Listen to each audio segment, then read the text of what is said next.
What's up, internet friends? Welcome back to my channel. Today's video is going to be a breakdown of a fake commercial that I shot for Liquid Death. If you haven't seen it, I'm going to link it up here. It's like a 17-second commercial, so yeah, go watch it. They didn't ask me to do it. It's not a paid commercial. It's just something that I did for fun on my days off. I'm going to break down my editing process and how I did some of these shots and talk a little bit about the sound design at the end.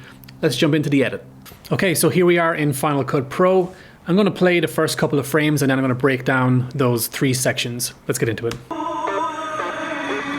Oh, and for this breakdown, I'm actually going to turn off my main song in this because it's going to be super annoying if I keep pausing it. So I'm going to disable the backing song for now, and at the very end, we'll go back over to sound design anyway, so we'll talk a bit more about that in a second. So again, those first couple of frames look like this.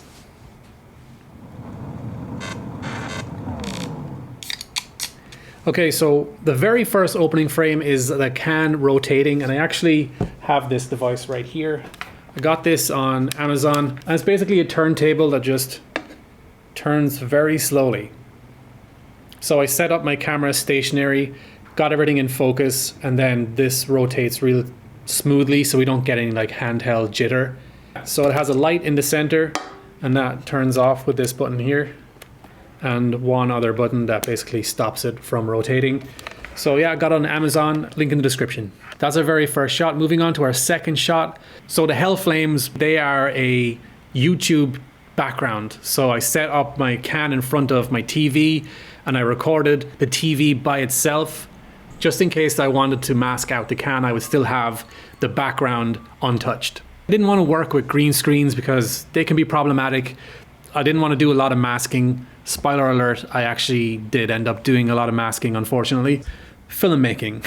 So yeah, mask on and off, that looks pretty bad, but because this clip only happens for like a split second in the opening sequence, it's fine. So moving on from there.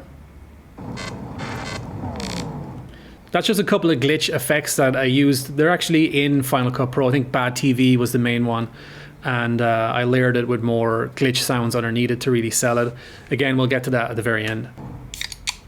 This is probably my favorite shot out of the whole video because I was obsessively thinking about this for like a full day. Like, how am I going to get the cans opening? Because to me, it's just like a pro move that you would see on TV commercials. Cans just like popping open them by themselves and like spray coming out of the cans. How I did this was I tied a piece of string around a loose, what do you call this? Okay, the official term is pull tab. So I tied a piece of thread around this pull tab, a loose pull tab. So if I just take this off, I left it standing up on the can like this and I had my thread behind it. And once I was rolling, I pulled the thread back so the pull tab fell back. In post, I reversed that so it looked like it went up. And I did like a fast forward speed ramp so it went up fast. And then I sold that effect by finding a green screen that shows kind of like it's a water splash. And if I scrub through it slowly here, you can see the kind of little explosion and the water coming off the pull tab. As you can see, the string is right there, and in post I just masked that out so it disappeared. So that's the green screen of the splash. And once I got the first can done, I copied and pasted that effect across the 3 cans. What you're basically seeing is the same effect happen 3 times across the cans. So yeah, that's probably the most satisfying piece of filmmaking in this commercial, especially when you layer it with the sound effects underneath and they happen on the beat too.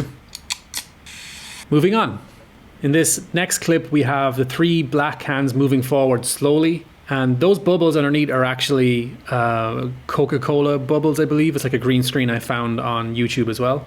So if I just turn off the background, you'll see the actual color was this brown, golden, just not really a good color for this commercial. I pulled down the saturation and bumped some of the highlights to make it a little bit more refreshing.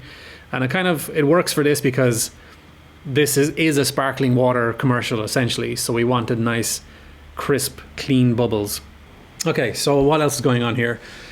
Yeah, so I masked out these black cans because I believe if I turn off this, we'll see that they're just placed on a chair. I used a spray gun with water in it to create an artificial condensation on the cans, which always makes drinks look way more appealing in my opinion. So let's turn back on this mask and we've got the bubbles underneath it.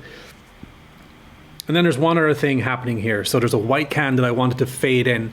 Originally what I wanted to do was have the cans swap out for each other, so the black cans turn into white cans. That was a little tricky to do, so what I did was I masked out a white can and had it fade in. So it's like a subtle move. It happens so fast. Yeah, so that white can fades in, and what's happening with the black cans is I created movement with a light handheld. So I held the light over the cans and moved it past. You can have your object be stationary and then have the external light move around it, and that will create the illusion of the can moving. So there's a lot of that happening in this little video. All of this clip again is those cans fade in, replaced with a white one, and the light swipes across the black cans. Moving on to the next clip. So the original idea was that I wanted hot versus cold, thirst versus quenching your thirst, if you will. So originally what it was supposed to be was it would cut from the hell scene into the thirst quenched scene, which is this one here with the Alps and stuff. And I just found a picture of the Alps online, and I added some effects to that photograph so it actually looks like it's moving. It's keyed to move in and out. And I added a prism effect as well. So right at the very beginning of this picture, you'll see that it's kind of blurred and it comes into focus. And Murder Your Thirst is Liquid Death's slogan. I went to thefont.com, this is where I get all my fonts, and I typed in murder, and it basically brought up a category of all these horror fonts like for Halloween and stuff. And I really like this one. It's not their official font, but I think it works pretty well for this commercial. And again, we just have a close-up of the can with the condensation running off it, which looks super refreshing. Moving on to the next shot. This is stock footage that I found on YouTube as well of a slow-mo beverage pouring cocktail video. I did a bunch of takes where I was pouring the drink and I just couldn't get it to look right. Maybe I needed a macro lens, which I don't have.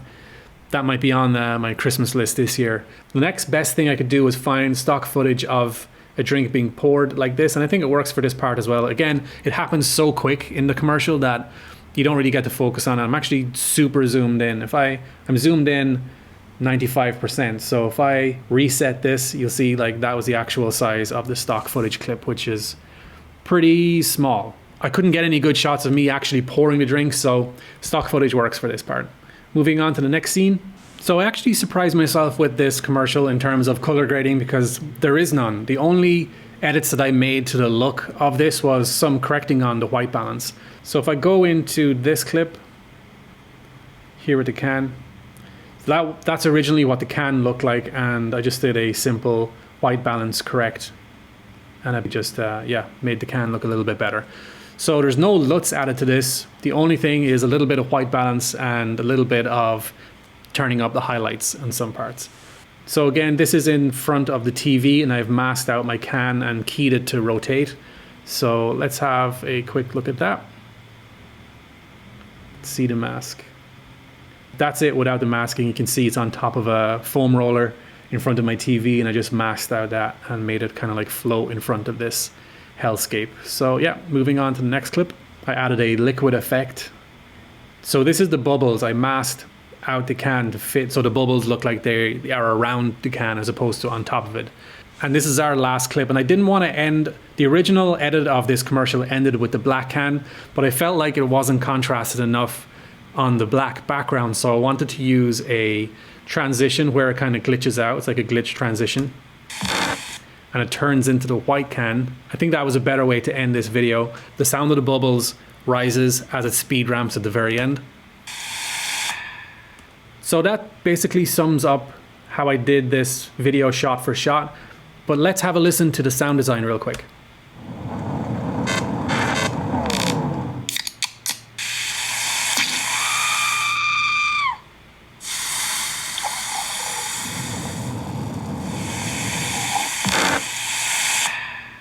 Okay, so there's lots happening here to break down. The very first sound that we hear, apart from the music, which I'll talk about in a second, is flames. So when that background of hell was on the screen, I wanted to have the sound of flames in the background. So I found that on Epidemic Sound. It sounds like this. And I added in some glitch sound effects for those transitions to make those work. Those cans opening are 3 effects that I also found on Epidemic Sound, along with every other sound that's used on this, not a sponsored video again. Moving on. So I think this is kind of funny because I did try use the sound of bubbles sizzling and champagne being poured and stuff like that to sound refreshing, but it didn't sound as refreshing as what I was looking for. What I ended up actually using is a sizzle frying pan sound effect. So what you're listening to is bacon frying on a frying pan, not bubbles, but I think it works. It just works. I added in a water splash sound for when you see that splatter. I thought that maybe the scream would really sell the murder your thirst part a little bit better. It's kind of their vibe anyway. Their product is pretty quirky. So moving on. More bacon sizzle and a champagne pour and a glass cup fill. So the only thing that's missing there, and I really wish I had, was ice clinking. I couldn't find that sound effect on Epidemic Sound, but yeah, ice clinking in a glass would have been really nice to have here. I mean, I could have done it myself, but again, I'm too lazy. More flame sound effect. And at the very end, we have the sizzle frying pan is back again, and then we have a slurp sound, so Option S to solo that. So guys, that's pretty much a full breakdown of this 17-second commercial. Hope you guys enjoyed it. Oh, I forgot to mention the song I used. So the song was actually something that I started off at the very beginning with. I just had the idea of what I wanted the commercial to be: hot versus cold, thirst versus quenching your thirst. And their brand is so quirky and just kind of weird anyway, that I wanted to find something that was dark, evil, something with a lot of bass, something that kind of had a horror vibe to it. And I think that song, it really checks all those boxes. So I think it worked out perfectly for this commercial. So that's it, guys. If you enjoyed this video, I'm going to do more breakdowns like this in the future. Let me know if you enjoyed it, and I will see you in the next video. Peace.